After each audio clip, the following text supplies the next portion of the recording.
జోగులాంబ గద్వాల జిల్లా గద్వాల మండలం గుర్రంగడ్డ గ్రామానికి చెందిన 35 మంది విద్యార్థులు తమ తల్లిదండ్రులతో కలెక్టర్ కార్యాలయం ముందు నిరసన చేపట్టారు. ఈ గ్రామంలో ఉపాధ్యాయుడు కొరతతో పిల్లలు చదువుకు దూరం అవుతున్నారని వారు ఆవేదన వ్యక్తం చేశారు. తొలుత ఉపాధ్యాయుడు బదిలీ వెళ్లడంతో పాఠశాలలో ఉపాధ్యాయులు లేని పరిస్థితి నెలకొంది. పిల్లలు పాఠశాలకు రావటం మానేసి అవతల పక్కన తినటం మొదలు పెట్టడంతో చదువు మట్టుకు దూరం అవుతుందని తల్లిదండ్రులు విద్యార్థులు తేల్చి చెప్పారు. 20 రోజుల క్రితం వారు జిల్లా విద్యాశాఖ అధికారికి తమ సమస్యను వివరించి వినతి పత్రం సమర్పించినప్పటికీ ఎలాంటి స్పందన లేదని దీంతో వారు జిల్లా కలెక్టర్ను కలిసి సమస్యను తెలియచేయడానికి వచ్చారన్నారు. మాకు చదువు లేకుంటే ఎలా ఉంటుందో మీరు ఊహించండి అని వారు చెప్పారు. కలెక్టర్ కార్యాలయం ముందు కూర్చి పట్టుకుని నిరసన చేపట్టిన విద్యార్థులను కలెక్టర్ పక్కన ఉన్న పాలకులు నిర్లక్ష్యం చేశారు. తర్వాత కలెక్టర్ విద్యార్థులను పిలిచి ఉపాధ్యాయుడు త్వరగా నియమించుకునే హామీ ఇవ్వడంతో వారు నిరసన నుంచి వెనక్కి తగ్గారు. ఈ సంఘటనతో గ్రామంలో ఉపాధ్యాయుల కొరత సమస్యపై దృష్టి సారించాల్సిన అవసరం మళ్లీ గుర్తించబడింది.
ముప్పై మంది దయచేసి ఉండరు స్కూల్లో. ఆ స్కూల్కి ఇంతవరకు దాసు అనే సారు ఉన్నాడు, సుందర్ సార్ అనే సారు ఉన్నాడు. ఇప్పుడు ఆ సారు దినాలు అవుతుంది, ఏ సారు లేడు. మాకు పిల్లలకు అన్నం పెడుతుండ్రు. మా ఊర్లో ఒక ఆమె తింటుండ్రు వస్తుండ్రు, ఊర్లో ఆడుకుంటుండ్రు, బల్లి ఆడుకుంటారు వస్తుండ్రు. రెస్పెంట్ ఏమీ లేదు పిల్లలకు మాత్రం. మాకు అంగన్వాడికి కూడా టీచర్ కూడా లేదు, అంగన్వాడికి లేదు, పెద్ద స్కూల్కి లేదు. మా పిల్లలకు చదువు చెప్పగలిగేంత సుందర్ సారే కావాలని మేము ఆశిస్తున్నాం. లేదంటారా ఏటు పండుగ తొలిస్తారో మీ నిర్ణయం.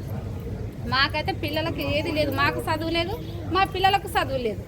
మేము ఏమైపోవాలా, మాకు సార్ కావాలని వచ్చినాం కండిషన్గా. చుట్టుముట్టు మధ్యలో ఉంది, ఏరుంది, చుట్టుముట్టు మధ్యలో కృష్ణానది పారుతుంది.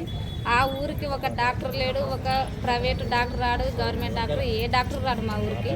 అటువంటి దాసు సార్ అని వస్తుండే. ఆ సార్ ప్లేస్లో ఇంకొక సార్ అయినా పిలిపించండి, లేదా ఆ సార్ అయినా పిలిపించండి. మా స్కూల్కి 2 టీచర్లు కావాలని మేము వచ్చినాం. అటువంటి టీచర్లు ఏమీ లేరు. మా పిల్లలు ప్రస్తుతానికి తిని ఊర్లో అల్లరిగా తిరుగుతుండ్రు. మాకు చదువు లేదు, మా పిల్లలకు కూడా లేదు. మాకు ఏది చదువు అనేది ఏది లేదు, మా పిల్లలకి లేదు, మాకు లేదు. మీరే ఏదో ఒక నిర్ణయం తీసుకోవాలా. మాకు సార్ని పిలిపిస్తారా, లేదంటే సార్ ప్లేస్లో ఇంకొక సార్నైనా పెట్టండి సార్. మాకు 2 టీచర్లు కంపల్సరీ గల మా ఊరికి. మాది గుర్రంగడ్డ, మా పేరు కురుమన్న, మాది గుర్రంగడ్డ. మా ఊరు చుట్టూ నీళ్ళు ఉంటాయి. మా నదిలో మేమందరం మేమందరం అక్కడనే ఉంటాం. కానీ డిఓకి రాసిచ్చి ఒక 10 రోజులు అవుతుంది టీచర్ కావాలని. ఆ రోజు నుంచి కూడా ఈ రోజు వరకు టీచరు రావడం లేదు. కాబట్టి కలెక్టర్ కన్నా పేరెంట్స్ అందరం కలిసి ఇక్కడ కలెక్టర్ కన్నా చెప్పుదామని అందరం వచ్చినాం ఈరోజు. దయచేసి మాకు టీచర్ కావాలని మేము అందరం కలిసి కోరుకుంటున్నాం. అదేవిధంగా మాకు ఏమన్నా చేసి మేము చదివలేము, మా పిల్లలన్నా చదవాలని మా యొక్క ఆలోచనతోన మేమందరం కలిసి వచ్చినాం. టీచర్ కావాలని మా యొక్క ఆవేదన అంతే తప్ప మేము వేరే ఏం లేదని మేము అడుగుతాం. కార్యక్రమం రాసిచ్చినాం టీచర్ కావాలని, వారం కింద రాసిచ్చినాం. ఇంతవరకు కూడా వస్తారని చెప్తారు కానీ ఆయన రావడం మాత్రం లేదు.